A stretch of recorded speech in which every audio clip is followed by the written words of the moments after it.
অটল কুমার গানওয়ালা।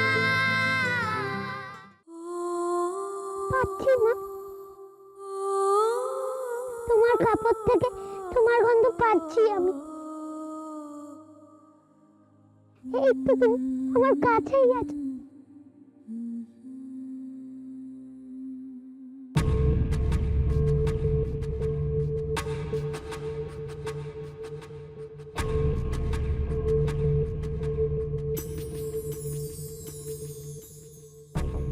তোমার কাপড় থেকে তোমার গন্ধ পাচ্ছি আমি।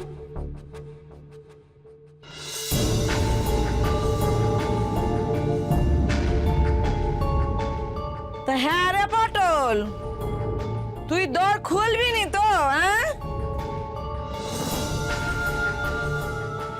আচ্ছা ঠিক আছে, দর খুলতে হবে না। এই যে দেখ, দাওয়ায় তোর মায়ের কিন্তু অনেকগুলো শাড়ি আছে। তুই ঘরের দরজা বন্ধ করে মায়ের শাড়ি গন্ধ শুকতেছিস না? তুই দরজা বন্ধ করে বসে থাক, আর বন্ধ দরজার ওদিক থেকে পোড়া গন্ধ শোক। তোর মায়ের শাড়ি তো দালানো মেলা আছে, সেগুলো নিয়ে আমি আগুনে পুড়িয়ে দেবো। যেমন তোর মাকে পুড়েছিল তেমনি কাপড়গুলো পুড়িয়ে দেবো। তুই দরজা বন্ধ করে মায়ের কাপড় পরার গন্ধ পা। হ্যাঁ। আরে এই বঙ্কা, ওই হেসাল থেকে যা দিকিনি নিয়ে আয়, ওই দিয়াস লাই আর কেরাচিনটা নিয়ে আয়। কাপড়গুলো আজ পুড়িয়ে তবে আমি ছাড়বো। আরে এই বঙ্কা, কেরাচিন আনতে কি বুড়ো হয়ে গেলি নাকি? সব হয়েছে সমান। রিয়া বগির বেটি, হ্যাঁ, মরেও আমাকে শান্তি দিল না।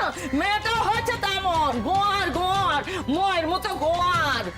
আমি আর অসুখ বলিনি, আমি জানি এই গো কি করে ভাঙতে হয়। আরে এই বঙ্কা, তোর হলোটা কি? মা, তুমি কি বলছো নাকি? পিসির জামা কাপড়গুলো তুমি পুড়িয়ে দেবে? দিদিরও তাহলে বড্ড কষ্ট পাবে। এই তুই ঠিক করতে, দিদি কষ্ট পাবে, দিদি কষ্ট পাবে, মুখ পুরি কোথাকারে। দিদি কষ্ট পাবে, ঘর সত্যের বিভীষণ। দুবেলা দুমুঠো যে আমরা একটু ভালো মন্দ খেয়ে থাকবো সেটা তো উনি দেখছেন না। এই সব আমি পড়াবো, পুড়িয়ে আমি আজকে সব শেষ করে দেবো। হ্যাঁ।